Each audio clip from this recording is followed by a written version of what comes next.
Welcome to double seven media. నేను మీ ఆదినారాయణ. సినీ నటుడు మంచు మోహన్ బాబు కుటుంబ వ్యవహారం, ఆస్తుల గొడవ చిలికి చిలికి గాలివానైంది. చివరికి కుటుంబ సభ్యులు ఒకరిపై ఒకరు దాడి చేసుకునే స్థాయికి ఈ గొడవలు వెళ్ళాయి. అసలు వారి వీడియోలు చూస్తుంటే, కొన్ని వీడియోలు సోషల్ మీడియాలో వచ్చాయి, వాట్సాప్ల ద్వారా పలువురికి వచ్చాయి. ఆ వీడియోలు చూస్తుంటే ప్రజలు అసహ్యించుకుంటున్నారు. మోహన్ బాబు కుటుంబం ఎందుకు ఇలా తయారైంది, ఇంతలా ఎందుకు గొడవలు పడుతున్నారు, ఆస్తుల గొడవేనా లేదా మరేదైనా గొడవలు లోపల వేరే వాటికి సంబంధించిన గొడవలు ఏమైనా జరుగుతున్నాయా అని ప్రజలు చర్చించుకుంటున్నారు. వాళ్ళ వీడియోలు అలా ఉన్నాయి. మంచు మనోజ్, ఆయన చిన్న కుమారుడు జల్పల్లిలోని ఆయన నివాసానికి భార్య మౌనికతో కలిసి వెళ్ళాడు. అక్కడ లోపలికి రానికుండా సెక్యూరిటీ గేట్లు వేసింది. ఈయన గేట్లు తోసుకొని లోపలికి వెళ్ళాడు. లోపలికి వెళ్ళిన తర్వాత గొడవ జరిగింది. ఆయన వెళ్ళి తిరిగి వస్తున్న సమయంలో ఆయన సొక్కాయి చినగడంతో గొడవ పడుతున్నారని మీడియా వాళ్ళు లోపలికి వెళ్ళారు. ఆ సమయంలో ఇటు సిబ్బంది సోయాన మోహన్ బాబు గారు ఒక మీడియా లోగో తీసుకొని జర్నలిస్టుపై దాడి చేశారు. చాలా దారుణం అది. మీరు ఇంటి గొడవలు ఏమైనా ఉంటే ఇంట్లోనే చర్చించుకుంటే ఎవరు రారు. మీరు సినీ ఇండస్ట్రీలో ఒక ప్రముఖంగా ఉన్నారు. ఎన్నో వందల సినిమాలలో విలన్గా చేశారు, హీరోగా చేశారు, ఎన్నో పాత్రలు పోషించారు. మీ ఇద్దరు కొడుకులు సినిమాల్లో నటించారు. మీ గొడవలు ఏమైనా రోడ్డుపైకి వస్తే అవి వార్తలే అవుతాయి. అది మోహన్ బాబు గారికి కూడా తెలుసు. మీరు సినీ ప్రముఖులు, మీ ఇళ్లల్లో ఏదైనా గొడవలు ఉంటే ఇంట్లోనే చర్చించుకుంటే బయటికి అవి వార్తలుగా రావు. కానీ మీరు చేస్తున్న గొడవలు మీరు రోడ్డును పడ్డానికి కారణం. అవి వార్తలుగా అయ్యాయి. ఆ వార్తలను కవర్ చేయడానికి మీడియా వాళ్ళు వస్తే మీడియా వాళ్ళపై దాడి చేశారు. చివరికి ఆయనపై మీడియా వాళ్ళపై దాడి చేసిన విషయంలో కేసు కూడా నమోదు చేశారు. తర్వాత ఆయన చిన్న కుమారుడు మంచు మనోజ్ గురించి మాట్లాడుతూ ఒక వాయిస్ రికార్డు విడుదల చేయడం జరిగింది.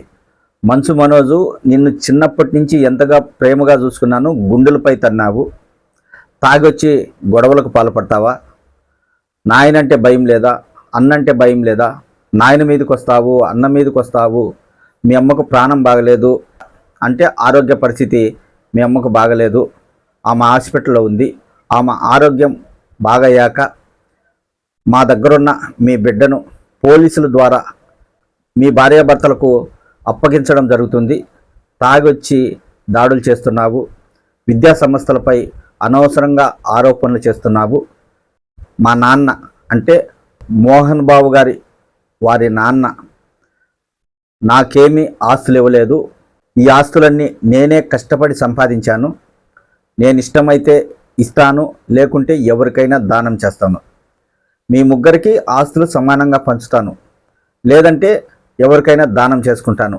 నేను కష్టపడి సంపాదించుకున్న ఆస్తులు, వీటి కోసం నువ్వు గొడవకు దిగడం మంచిది కాదు, నా పైకి ఘర్షణకు రావడం మంచిది కాదు, నా ఇంటికి నువ్వు రావద్దు, నువ్వు చాలాసార్లు తప్పులు చేశావు, అయినా కానీ ఇకపై తప్పులు చేయను అంటేనే నిన్ను ఇంట్లోకి రానించాను, అయినా కానీ నువ్వు తప్పుల మీద తప్పులు చేస్తున్నావు, నా ఆస్తులు నా ఇష్టం, ఎవరికైనా పంచుకుంటాను అన్న రీతిలో మోహన్ బాబు ఒక వాయిస్ రికార్డు తను మాట్లాడింది సోషల్ మీడియా ద్వారా అందరికీ పంపించడం జరిగింది.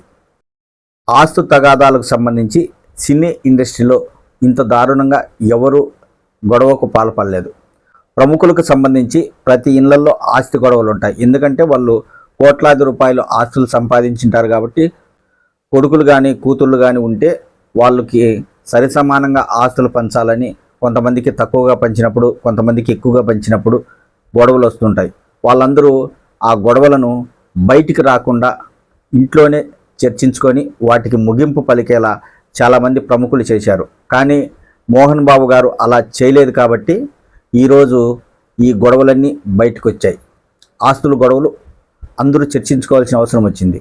మోహన్ బాబు కుటుంబం గురించి ప్రజలు విమర్శించేలా చర్చలు చేసుకుంటున్నారంటే దానికి కారణం మీ కుటుంబ సభ్యులు, మీరు పడుతున్న గొడవలు. మీరు రోడ్డుపైకి రావడమే ఇందుకు కారణం. దానిని మీడియాకు రుద్దుతూ మీడియాపై దాడి చేయడం ఎంతవరకు మంచిది అనేది మోహన్ బాబు గారు ఒక్కసారి ఆలోచించాలి. మీ గొడవలు మీరు ఇంట్లోనే చర్చించుకునింటే బయటికి రాకుండా అప్పుడు మీడియా వాళ్ళు వచ్చి మీ ఇంటి దగ్గరకు వచ్చి ఏదైనా వీడియోలు తీయడం, లేకుంటే మీకు వ్యతిరేకంగా వార్తలు రాయడం, తెలియని వాటిని కల్పించి రాయడం, ఇలా ఏమైనా చేసి ఉంటే మీరు మీడియాపై దాడి చేసినా కానీ అది వేరేగా ఉంటుంది. సినీ ప్రముఖులుగా ఉండి మీరు గొడవ పడుతుంటే, మీ వీడియోలు తీస్తుంటే మీడియాపై దాడి చేయడం ఇది చాలా దారుణం. మోహన్ బాబు గారు ఖచ్చితంగా మీడియాకైతే క్షమాపణ చెప్పాలి. ఇప్పటికైనా మోహన్ బాబు గారు అహంకారిగా వ్యవహరించకుండా పెద్ద మనసుతో ఆలోచించి కొంతమంది పెద్ద మనుషుల ద్వారా చర్చించుకొని వారికి సంబంధించిన పిల్లలను, కుటుంబ సభ్యులను అందరినీ ఒక చోటకి చేర్చి మంచు విష్ణుకు, మంచు మనోజ్కు, మంచు లక్ష్మీ ప్రసన్నకు అందరికీ సమానంగా ఆస్తులు ఇచ్చేలా చర్యలు తీసుకుంటే బాగుంటుంది. లేకపోతే ఇవి ఇలాగే కొనసాగితే మంచు విష్ణు, మంచు మనోజ్ మధ్య గొడవలు జరిగే అవకాశం ఉంటుంది. ఒక కుటుంబం పూర్తిగా విడిపోయే విధంగా ఈరోజు గొడవలు జరుగుతున్నాయి. దానికి మోహన్ బాబు గారు కారణమా లేదా ఇంకొకరి కారణమా అనేది తర్వాత విషయం. సినీ ఇండస్ట్రీలో ప్రముఖ నటుడిగా ఎన్నో సినిమాలలో నటించి ఎంతోమందికి నీతులు చెప్పిన మోహన్ బాబు గారు ఈరోజు తన కుటుంబ వ్యవహారంలో ఇంట్లో ఉండి చర్చించుకోలేకపోవడం అనేది చాలా చాలా దారుణం.